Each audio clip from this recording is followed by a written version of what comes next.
Good morning, everyone. I am Jamaica Bunhak, and together with me are my group mates, Miss Vidal, Miss Tagaan, and Miss Palban.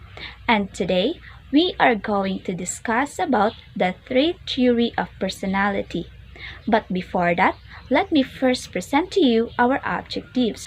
At the end of the lesson, the students will be able to first, discuss the trait theory of personality by Golden Allport, Raymond Cattell, Hans Eysenck, McCrae, and Costa in their own words. Second, define each dimensions of personality traits among the four trait theories by giving real-life examples. Third, value the significance of each trait theory by citing its relevance in describing individual's personality. Fourth, create a hierarchical structure of personality using the psychotism, extroversion, and neuroticism PEN temperament dimensions by Hans Eysenck. But before we proceed, let's have first an activity. For your activity, you will be divided into 7 groups with equal number. All you have to do is to find the 5 names of tourists inside the name search puzzle. After 5 minutes, one representative per group will present the names that they have found in the box to the class. Is there any questions? Clarifications? If there's none, your 5 minutes starts now.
trait is what we call a characteristic way in which an individual perceives, feels, believes, or acts.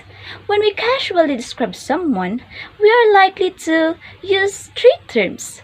I am, for example, somewhat of an introvert, a pretty nervous person, strongly attached to my family, frequently depressed, and awesomely easygoing.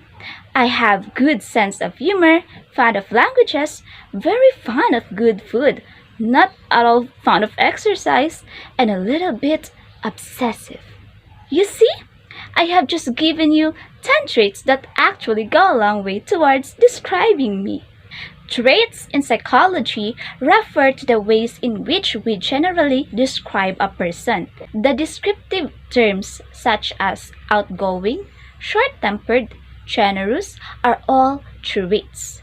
Trait approach is one of the most vital areas of study in psychology that helps identify a person's personality.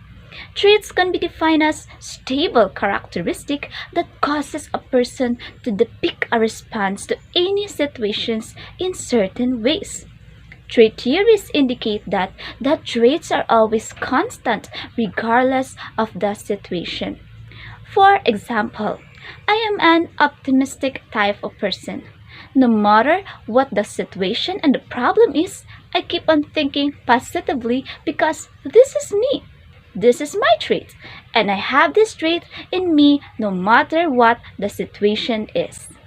Unlike many other theories of personality, such as psychoanalytic or humanistic theories, the trait approach to personality is focused on differences between individuals. A combination and interaction of various traits form a personality that is unique to each individual.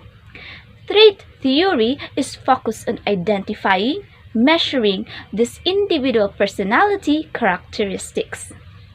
Trait theorists believe personality can be understood via the approach that all people have certain traits or characteristic ways of behaving. Do you tend to be sociable or shy? Passive or aggressive? Optimistic or pessimistic? Moody or even tempered? Early trait theorists tried to describe all human personality traits. Now, let's start by Gordon Allport. Gordon Allport theory of personality. But who was Gordon Allport? Gordon Allport was an American psychologist. He was the first psychologist who focused on the study of personality. Allport believed that all of us have different traits. He did not believe that individuals have the same traits. He said that they could differ among individuals. For an instance, even if we are genetically related with our siblings, we are still different from one another. Allport believed that no one have the exact trait to other person. No two people have the exact trait because we are different from one another. He was the one to first categorize personality traits. He created a list of more than 4,000 personality traits from the dictionary, grouped these traits into 3 different categories, which are the cardinal traits, central traits, and secondary traits. So these are the 3 different categories of traits according to Gordon Allport. The first one is the cardinal traits. What is cardinal traits? These are dominant traits that are expressed across situations and various parts of a person's life. This type of trait is considered rare. The common example of cardinal traits are Mother Teresa and Hitler. So why? Across the life of Mother Teresa, she was considered and described as caring or altruistic. What is altruistic? Altruistic means showing a disinterested and selfless concern for the well-being of others. In other words, she was unselfish. And these traits was being described to her throughout her life. And the same thing is applicable to Hitler. But in contrary, he was described as hateful and dictator. Cardinal traits are the dominant trait that we have all throughout our life. Not everyone has cardinal traits because this is so very rare. The second category is central traits. What is central traits? These are core traits that tend to remain relatively stable throughout life. Many trait theories of personality focus on central traits. It is considered as building blocks of personality. So when we say building blocks, we are not just considering one trait, but we are considering more than one trait. So as a person, we have 5 or 10 central traits. The example of these traits are hardworking, creative, caring, dedicated, and funny. Those are just some of the examples of central traits. The third one is the secondary characteristic or the secondary traits. What are these? So these are the traits that only present themselves in certain situations. They can be inconsistent and may not remain stable over time. So these are the traits that we have every single day. For example, Anna is a calm person, but when she recites in oral recitation, she felt nervous and uneasy. So Anna's trait, which is calm, changed when she was called for oral recitation. Another example of this is having anxiety, especially in public speaking. So those are the 3 categories of traits according to Gordon Allport. So let us move on to another theory. That will be all from my report. Thank you. Good day everyone, I am Frances May Vidal and let's proceed to the another topic, which is the 16 personality factor theory by Raymond Cattell. But first of all, who is Raymond Cattell? Raymond Bernard Cattell is a British-born American psychologist considered as to be one of the world's leading personality theorists.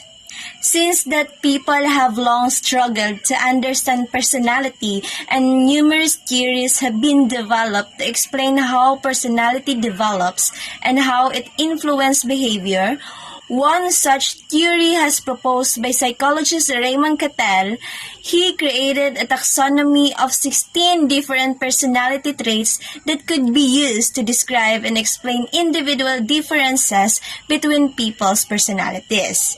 Raymond Cattell analyzed Allport's list and whittled it down to 171 characteristics, mostly by eliminating terms that were redundant and uncommon. He then used a statistical technique known as factor analysis to identify traits that are related to one another.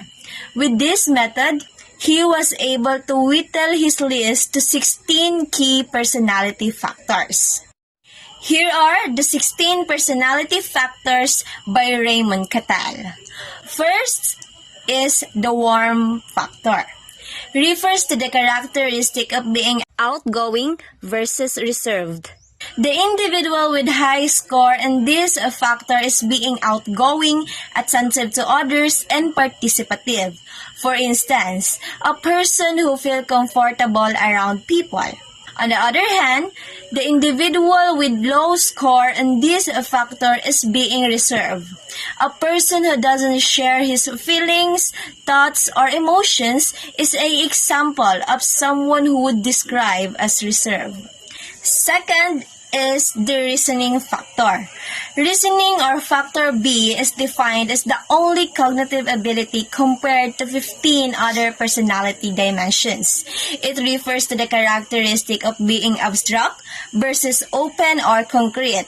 For instance, a person with high-level abstract thinking tends to be creative, artistic, and imaginative.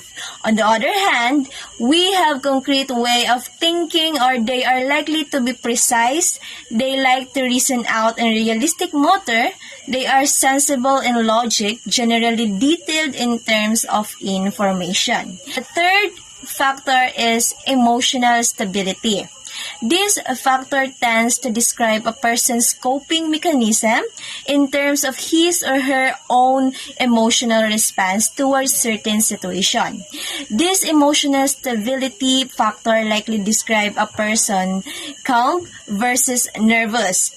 High scorer individual may tend to be adaptive, calm, and mature. For instance, a person who take control of things.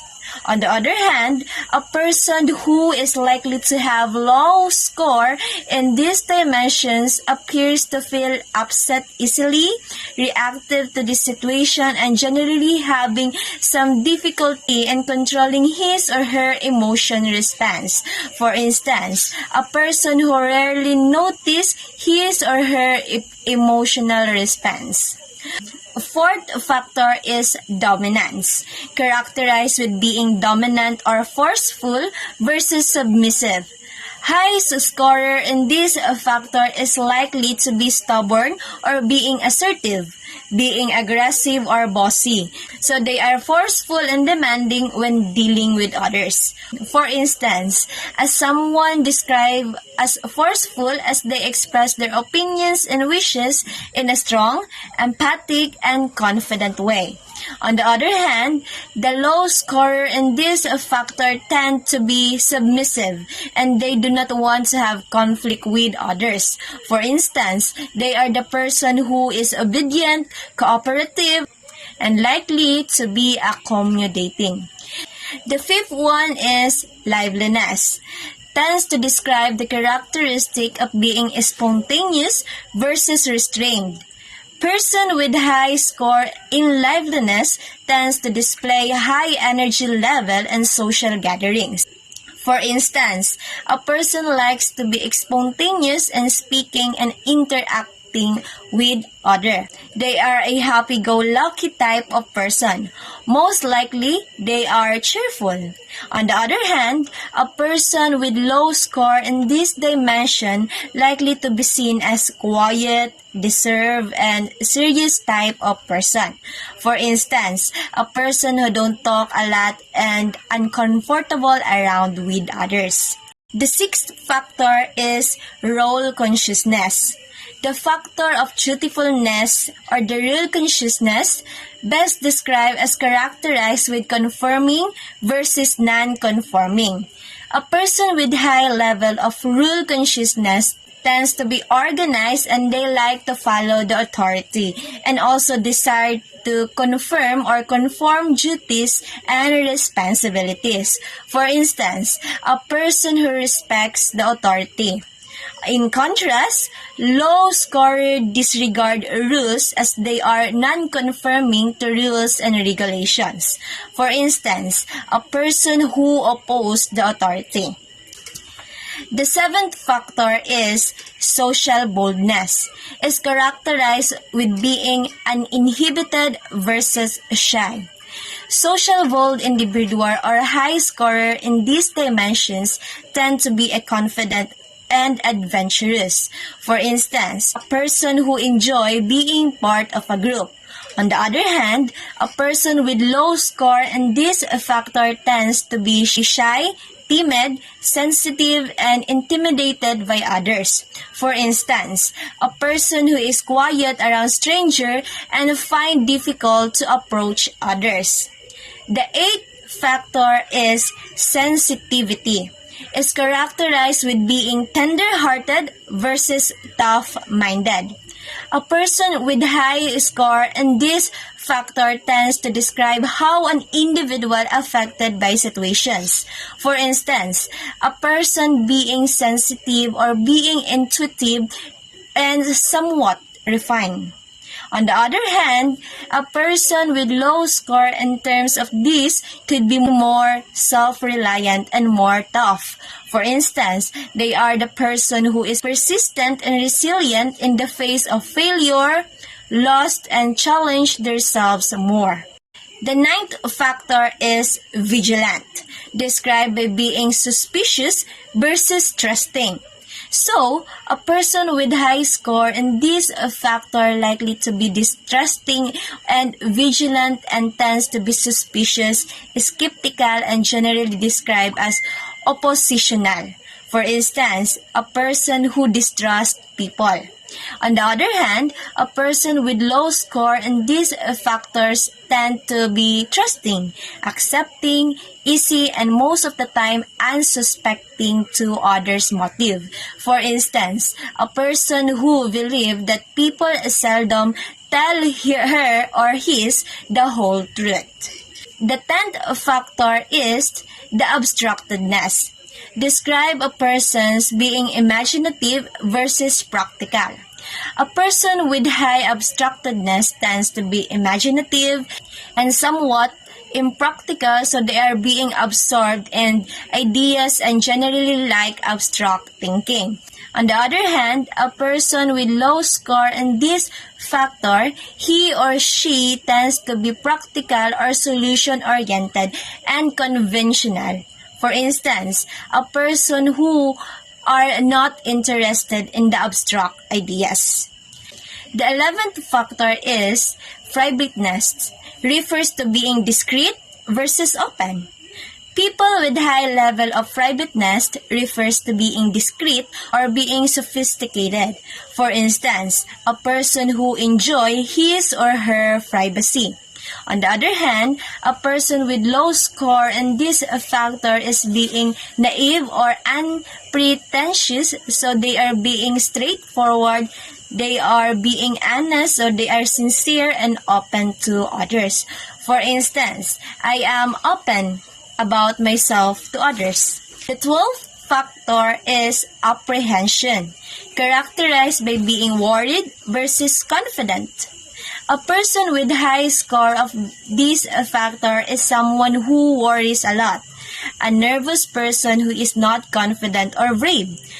For instance, a person who have low self-esteem and afraid that he or she will do the wrong thing. On the other hand, a person who scores low in apprehension is likely confident with oneself and they feel secure and self-satisfied. For instance, a person who is confident in speaking to many people and have self-esteem and believe her or his self. The 13th factor is openness to change. It is characterized by being flexible versus attached to the familiar. A person who has high range in this type of factor would likely to have experimental experiences, flexible to the experiences that they have. For instance, a person who loves to think up new ways of doing things. In contrast, those individuals with low tendency of having openness to change likely to have to be attached with rituals and being conservative to the ways and means of the tradition that he or she has. For instance, a person who believes in one true religion. The 14th factor is self-reliance, characterized by this self-sufficient versus dependent. A person with high score in this factor described as self-reliance or resourcefulness. For instance, a person who wants to be in charge and can take strong measures. In contrast, those individuals with low self-reliance tends to be dependent and conventional. For instance, a person who let others make the decision and wait for others to lead the way. The 15th factor is perfectionism. It is characterized by being controlled versus undisciplined. An individual with high score in this factor tends to be controlling and being disciplined.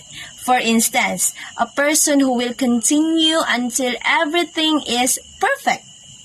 On the other hand, an individual with low score is being uncontrolled and undisciplined. For instance, a person who are not bothered by disorder or messy person. For instance, a person who are not bothered by disorder or messy person. The last factor is the tension. Tells us that a person could be impatient versus relaxed. A person with high factor is likely driven by being impatient. For instance, a person who gets angry easily. On the other hand, the low scorer tends to be relaxed, patient, and composed, low drive. For instance, a person who is preferred to relax most of the time. So those are the 16 personality factors by Raymond Cattell. Good day, everyone. My name is Araceli Tagaan, and I am going to report about the Universal Trait Theory by Eysenck in 1916 to 1997. So he is born in Germany in 1916. He was the most cited-living psychologist until he died in 1998. Awarded Chair of Psychology at University of London in 1955. According to him, people are born with personality traits and they are influenced by our genetics. Environmental, social, and situational factors can influence these traits, but the influence is minimal. And also known for his theory of personality and intelligence, primarily interests in what socially called temperament. So what is temperament? So temperament is an aspect of personality, a concern with emotional dispositions and reactions and their speeds and intensity. Also, the term is often used to refer to the prevailing moods or moods patterns of a person. So, how do you react a certain situation? What do your emotional disposition? Or what's your mode pattern? So we have here the temperament infographic. We have 4 temperament: sanguine, choleric, phlegmatic, and melancholic. So it depends on how we react on a certain situation. So sanguine peoples are bubbly, chatty, openly, emotionally, and social extrovert. And cholerics are people, are leaders and directors. They seek to be in control of situations, to be on top, and to be the best. Phlegmatic people are mixed, submissive, introvert who live to the please others. And the last is melancholic. Melancholic are people are emotionally sensitive, perfectionist, introvert. So, if you are extrovert and emotional, your temperament is choleric. So, which means that you have seek to be controlled with the situation. So if you are introvert and rational, you are a pragmatic, which means that you are submissive, introvert, and you live to please other. So you can discover your temperament by taking the temperament test by H.G. Eysenck and this link. Eysenck found 2 main dimensions of temperament. These are neuroticism and extroversion and introversion. So later on, he added the third one and he called it psychoticism. So first main dimensions of temperament is neuroticism. So neuroticism's dimensions that range from the normal, fairly calm and collected people to ones who tend to be quite nervous, for example, is paranoid. So for instance, during emergencies, we have a different responses. We have the different way on how to be response to a certain situation. So there are people who are calm. For example, during the earthquakes, there are people who tend to be calm and dealing with a situation. But on the other end of the spectrum, there are people who are very terrified even a minor incident. People who are high in neuroticism scale tend to be suffer more frequently from a variety of nervous disorders. We call a neurosis, but it doesn't necessarily means that if you are high in a neuroticism, you already have a nervous disorder. The thing is that you are only prone to nervous disorder if you get high in the scale. So the best example of neurotic symptom is a panic attack. So for example, during the earthquakes, so your panic attack will raise. So you will hardly breathe. You will feel nervous and uneasy. So if you frequently feel these symptoms, there's a big chances that you are high in neurotic scale. So the second main dimensions of temperament is what we call extroversion and introversion. So it's matter of balance between inhibitions and excitations in the brain. So we have two concepts. We have inhibitions and excitation. So what is different between the two? So when we say excitations, the brain working itself up, so getting into an alert learning state. So on the other hand, we have inhibitions, the brain calming itself down either in a usual sense of a relaxing and going to sleep. So in inhibition, we try to calm ourselves just like when we are when we are sleeping. So but inhibition can also be applied in emergencies. For example, if we experience accidents during excitations, our brains will keep on thinking the trauma that we experience while during inhibitions. On our brains will inhibit ourselves from thinking the trauma. That's why we feel numb. So what is the connections of inhibitions in this dimension? So according to Hans, extroverted person has good and strong inhibition. So for an instance, our brains protect us from traumatic experience. So for example, we experience car accident. So what would be the response of our brain during the situation? So for extroverted person, the brain inhibits itself. So what would be the result? So we feel numb of the trauma we experience. So in other words, we can easily move on from traumatic experience because we forget the trauma.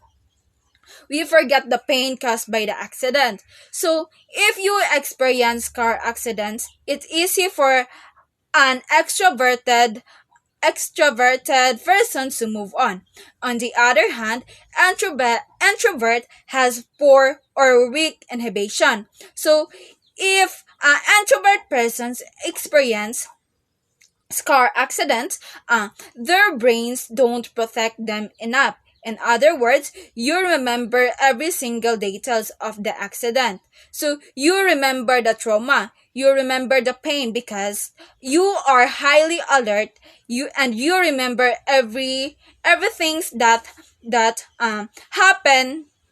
So you can describe every details in the accident, and because of that, you are less likely to move on. It will take a while because you still remember the trauma because you have poor or weak inhibition.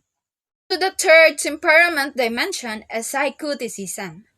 So initially there are two identified dimensions of temperament by Hans, but as time passed by, he thought that the two dimensions are not enough. So there's something missing to be exact. So Therefore, he conducted a research and he found that there are still one dimensions of temperament which he called psychoticism.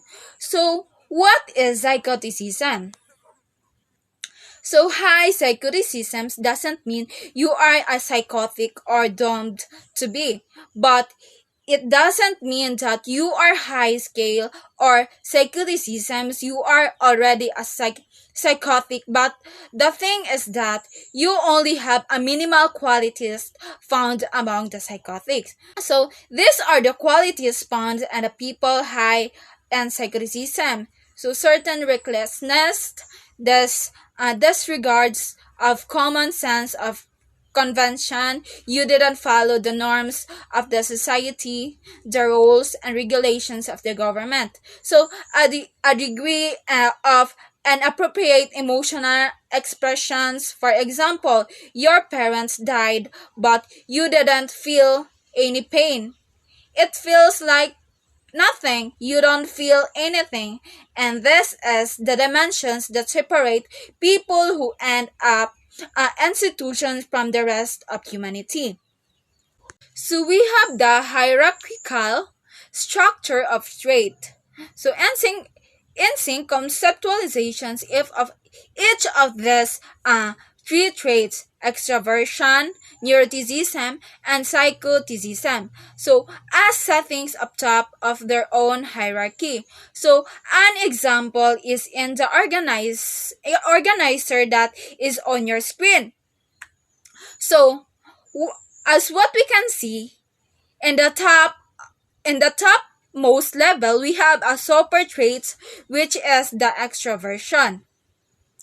The second level are the narrow traits, which are the second, which are the sociability, outgoing, and talkative.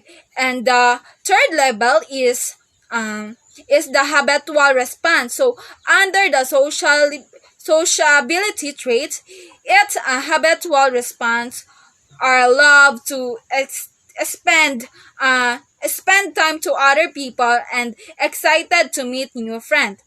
And lastly is the base level. So we have a specific response. So the specific response of love to spend with other people in spending times with friends and the lobby and so on and so forth. So you must be familiar of this because this will be your performing test for this lesson. That would be all. Thank you. McCrae and Costa are an extraordinarily productive research team that has worked together since they first met in Boston in 1975. Their more than 250 publications on personality traits and the five-factor model have had a profound effect on personality assessment, theory, and research. They followed the steps of Hans Eysenck and they added other traits, and the result of their effort is now known as the five-factor model of personality. And this is the most widely respected perspective of personality structure. So since we already discussed the five-factor model of personality, I will just give a summary of these traits through storytelling. The theory of the Big Five personality traits claims that we can describe ourselves with five main characteristics: open, conscientiousness, conscientious, extrovert, agreeable, and neurotic. Each of us varies in how much of each trait is shown in our personality. In order to understand what each trait really means, let's look at these five characters and how they cope after they rank their boat and are stranded on an island in the middle of the ocean. Open Adelia is excited and interested in exploring this beautiful island. The exotic nature inspires her. She has collected stones, shells, and blossoms to decorate the entrance of the bamboo hut that she built for everyone. She feels this is an opportunity to learn so many new things. Claire is conscientious. She is not excited. She is concerned about the seriousness of the situation. She is glad she saved the survival kit from their ship.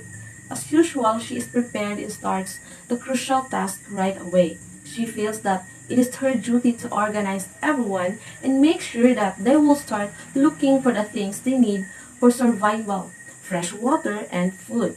Extrovert Emil is thrilled because they all survive. He feels strong, need to talk and share his happiness. He gathers everyone to celebrate their survival and to tell them about his plan to explore the island together. Agreeable Albert is kind by nature and despite being tired and thirsty, his main concern is Nora. He is offer her drink from his coconut. The others know that he usually agrees to everything and are not shy to ask for his help. Nora is neurotic and easily stressed. She has a total breakdown. She sets down not the beach and cries. How are they ever going to get away from this island? To her, the ocean around them looks endless and it looks dark and dangerous. She feels completely lost. And that are the 5 factors of personality by McCrae and Costa. That would be all. Thank you.